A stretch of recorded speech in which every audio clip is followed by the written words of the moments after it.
আসলে আমরা 4200 এলএসপি প্রতিবারই শুধু আশ্বাস নিয়ে ফিরে যাই। আমাদেরকে আশ্বাস দেওয়া হয় যে আপনাদেরকে ভালো একটা কিছু দেওয়া হবে, আপনাদেরকে স্থায়ীকরণ করা হবে, আপনারা চিন্তা করেন না, আপনারা বাড়ি ফিরে যান। আমরা বারবার আশা নিয়ে ফিরে যাই, কিন্তু বারবারই আমরা আশাহত হই। আমরা বিগত 7টি বছর এই লাইভস্টক তথা প্রাণী সম্পদের সাথে জড়িত। প্রাণী সম্পদ মানেই হচ্ছে এলএসপি। এই লাইভস্টক সার্ভিস প্রোভাইডাররা প্রাণী সম্পদ খাতটাকে একটা হেলদি অবস্থানে পৌঁছে দিয়েছে।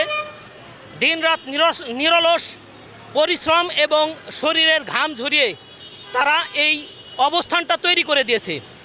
এখানে যারা বড় বড় অফিসাররা রয়েছে তারা কিন্তু গ্রামের একটা প্রান্তিক খামারির কি প্রয়োজন, তাদের কি দরকার, এই সময়ে কি প্রয়োজন, তাদেরকে একটা বৃষ্টি বাদল আসলে গরু বাছুরের কোন ধরনের সেবা দেওয়া দরকার, খরার সময় কোন ধরনের সেবা দেওয়া দরকার। এই যে আমাদের করোনাকালীন সময়ে আমরা প্রতিটি ডোর টু ডোর গিয়ে প্রাণী সম্পদের সেবা দিয়েছি, কিন্তু আমাদেরকে বারবারই অবমূল্যায়িত করা হয়েছে। এই করোনাকালীন সময়ে একটা অফিসাররা গ্রামে যায় নাই। গ্রামের প্রতিটি বাড়িতে বাড়িতে আমাদের পদচারণা হয়েছে। প্রত্যেকটি মানুষ চিনে এলএসপি কাকে বলে, প্রত্যেকটি মানুষ চিনে প্রাণী সম্পদ কীভাবে উন্নয়ন হচ্ছে। প্রত্যেকটি গ্রামের প্রত্যেকটি খামারই জানে যে খামারের কিভাবে উন্নয়ন করতে হবে, কিভাবে একটা বাছুরকে সেবা দিতে হবে, জন্মের পর কিভাবে মায়ের পরিচর্যা করতে হবে, কিংবা কখন কত মাস বয়সে বাছুরকে কৃমিনাশক খাওয়াতে হবে, এই সব কিছু শিখিয়েছে একমাত্র এলএসপিরা। কোনো অফিসার, কোনো প্রাণী সম্পদের অফিসার কিন্তু গ্রামে গ্রামে ঘুরে ঘুরে মানুষের দোরগোড়ায় সেবা পৌঁছে দেয়নি। এই সেবা পৌঁছায় দেওয়ার কাজটা একমাত্র এলএসপিরা করেছে। সেই এলএসপিদের যদি অবমূল্যায়ন করা হয়, তাদের পরিশ্রমের ফসল যদি এখন কেটে নেওয়া হয়, তাহলে তারা এই প্রাণী সম্পদটাই শেষ হয়ে যাবে। প্রাণী সম্পদ মানে হচ্ছে মানুষের হতদরিদ্র থেকে শুরু করে বাংলাদেশের প্রতিটি মানুষের প্রাণীজ আমিষ এবং পুষ্টির চাহিদা পূরণ করা। এই প্রাণীজ আমিষ পুষ্টির চাহিদা পূরণ হচ্ছে একমাত্র এলএসপিদের কারণে। এলএসপিরা যদি না থাকতো তাহলে এই দেশে প্রাণীজ আমিষে স্বয়ংসম্পূর্ণ হতো না।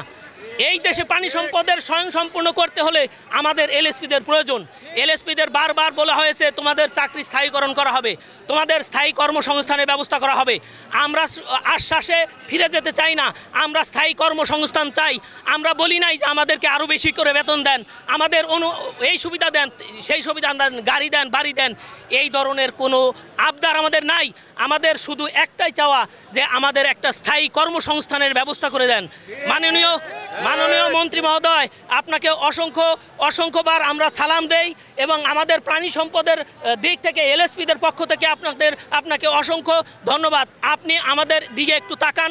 আমাদের এই এলএসপিদের মধ্যে অনেক মানুষ শুধু এই একটু ডাইল ভাত খাওয়ার জন্য এই চাকরিটা বহাল রেখেছে এবং এই চাকরিটা থাকলে তারা খেয়ে পরে বাঁচতে পারবে।